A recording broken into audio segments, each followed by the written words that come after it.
Jonah to go to Nineveh and tell the people in the city there that God loved them. But Jonah hated the people in Nineveh and did not want to go. No. Jonah knew the people who lived there were known for doing bad things and not obeying God. So instead of going to Nineveh, Jonah boarded a boat headed in the opposite direction for the town of Tarshish. As the boat headed out into the water, the wind began to blow and the boat began to pitch and roll in the dangerous waves. The sailors on board began to panic because the boat was out of control. They began throwing things overboard, like suitcases, food, whatever they could find to help lighten their load. By now, Jonah knew that the storm was his fault because he had disobeyed God. So he told the soldiers to throw him overboard and the storm would stop. So the sailors threw Jonah over the railing of the boat and watched as he sank deep into the water. The wind died down and the storm stopped. As Jonah sank deeper and deeper, God sent a giant fish to rescue him from drowning. The fish was so enormous that he swallowed Jonah whole with one big gulp. Jonah was terrified. It was so dark, like a tomb. He could smell the rotting food and he could feel the slimy seaweed inside the fish's belly. For 3 days, Jonah stayed inside the belly of the fish with nothing to do but think and pray. He prayed to God from inside the belly of the great fish and asked God to forgive him. After 3 days, the fish spat Jonah out safely onto a sandy beach. When Jonah heard God's voice again telling him to go to Nineveh, this time he obeyed. God's message for the people of Nineveh was for them to repent of their evil ways, or else the city would be destroyed in 40 days. When the people heard the message that Jonah brought to them, they all believed and repented of their sins.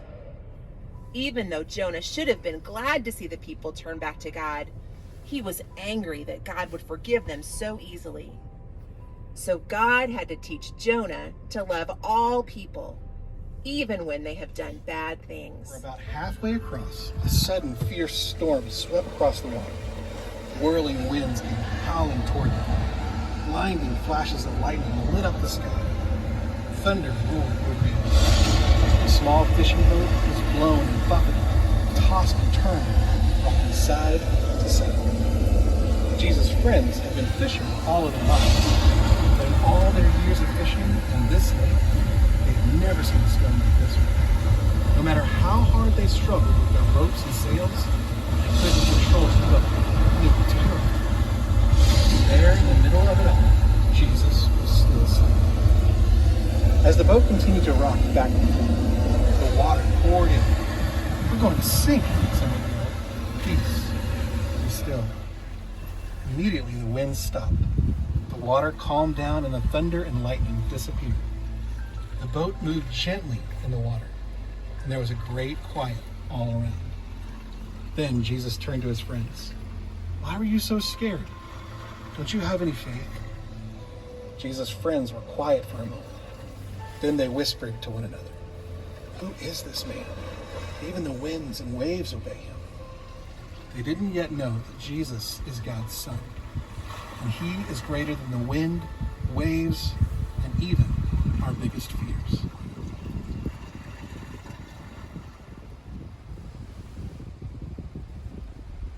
This is the true story of Zacchaeus the tax collector, found in the New Testament book of Luke, chapter 19.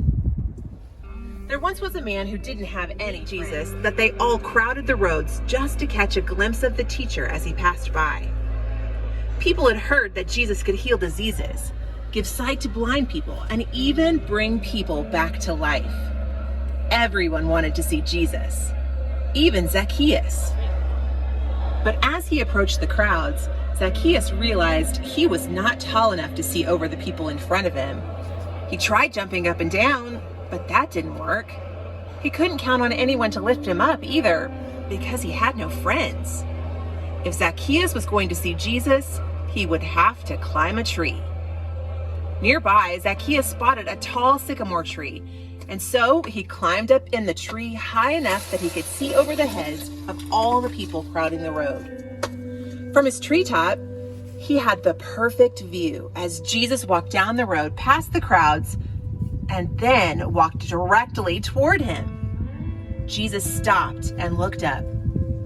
Then Jesus spoke to him. "Zacchaeus," he said, "come down from the tree. I'm staying at your house today." Zacchaeus almost fell out of the tree with surprise. No one ever wanted to come to his house. The people nearby who heard Jesus' words were angry and grumbled to one another, "Why is Jesus going to his house? He's a sinner and a cheat. Doesn't Jesus know about him?" But Jesus knew all about Zacchaeus, and he loved him anyway. Later, at Zacchaeus' house, Zacchaeus told Jesus how sorry he was for cheating the people and promised that he would make it up to them by returning the money he had stolen and giving back 4 times more than the original amount. "My friend," Jesus said, "today God has rescued you, and now you will live with me in heaven instead of being punished by God." Jesus loved Zacchaeus when nobody else did, and finally Zacchaeus had a friend that he could count on forever. Hi, Joe. Make sure you share, okay? Okay. Thank you. Have a good evening.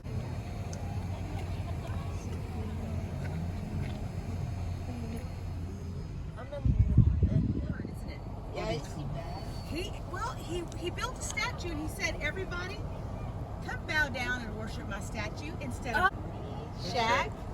And the third one was Abednego. Okay, so Shadrach, Meshach, and Abednego would not bow down to the statue. So what happened to them? Remember the story? Yeah. What happened? Got in that furnace with them and delivered them, right? Okay, so what's going to happen is you're going to go in, you're going to listen to the true story in the fiery furnace. Shadrach, Meshach, and Abednego had disobeyed and turned from his commands. So God allowed them to be conquered by their enemies. And some of the young people were taken captive to a foreign land called Babylon. Among those taken captive were 3 young men named Shadrach, Meshach, and Abednego. The king of Babylon, King Nebuchadnezzar, had a huge statue made of gold and created a new law for everyone to obey. Nations and people of every language, this is what you are commanded to do. As soon as you hear the sound of musical instruments, such as the horn, flute, harp, and pipe, you must fall down and worship the image of gold. Whoever refuses will be immediately thrown into a blazing furnace. No one wanted to be thrown into a fiery furnace. So when the music played, everyone bowed down and worshipped the statue, except for Shadrach, Meshach, and Abednego. They loved God, and there was no way they would worship the king's golden statue. When King Nebuchadnezzar heard that these men refused to obey his law, he threatened them again with being thrown into the fiery furnace. Shadrach, Meshach, and Abednego told the king, "Our God is able to save us from the furnace, but even if he doesn't, we will serve him anyway." This made the king so angry that he ordered the furnace to be made 7 times hotter. The king's men tied up Shadrach, Meshach, and Abednego and threw them into the blazing furnace. But the king couldn't believe his eyes. "Didn't we throw 3 men into the fire?" he asked. "Look, I see 4 men walking around in the fire, unbound and unharmed, and the 4th looks like a son of the gods." So the king called for Shadrach, Meshach, and Abednego to immediately come out of the fire. Not a hair on their heads was burned, and their clothes were not scorched. They did not even smell like smoke. God had been with them inside the furnace and protected them from harm.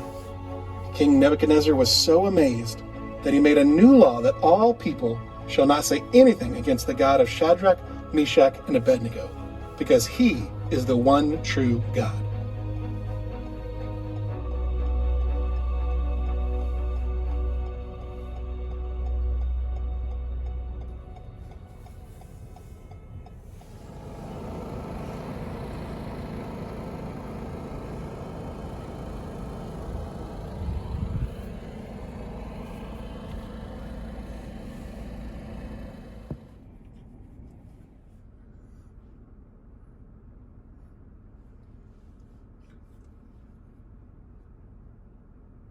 to bring food to his brothers who were in the Israelite army. He saw Goliath, and he always wins his battles. Then David reached into his bag, took out a stone, slung it with his slingshot, and hit Goliath directly between the eyes. The giant fell dead to the ground. When the Philistines saw that Goliath was dead, they ran away with the Israelite army chasing them. It was finally time for them to enter the land that God had promised to them so long ago, and Joshua was to lead them. In the promised land was the great city of Jericho, but there was only one problem. Jericho was a city built to be a fortress, and it stopped anyone from entering the promised land. The people looked at Jericho with its giant walls, towering ramparts, and heavy iron gates bolted shut. How would they ever conquer this grand city? What should they do? No one knew. But God knew. And God told Joshua what to do. God told Joshua, "March around Jericho's walls one time today. Take along 7 priests with 7 trumpets, but tell them not to play them. Do this every day for 6 days. On the 7th day, Jericho." Then God made his people a promise. "I will always be with you, and I will never leave you. If you do what I say, your lives in this new land will be happy and everything will go well." So Joshua gathered his army together, and day after day they marched around the city walls just as God had told them. On the 7th day, they marched around the city walls 7 times. On the 7th time, the trumpets wailed. The people shouted, and the walls of Jericho came tumbling down. The army rushed in and took over the city, just as God had promised. Now it's your turn to knock down the walls of Jericho. On the count of 3, have someone in your vehicle honk your horn just as the priests blew their trumpets, and the wall will collapse. Ready? 1, 2, 3.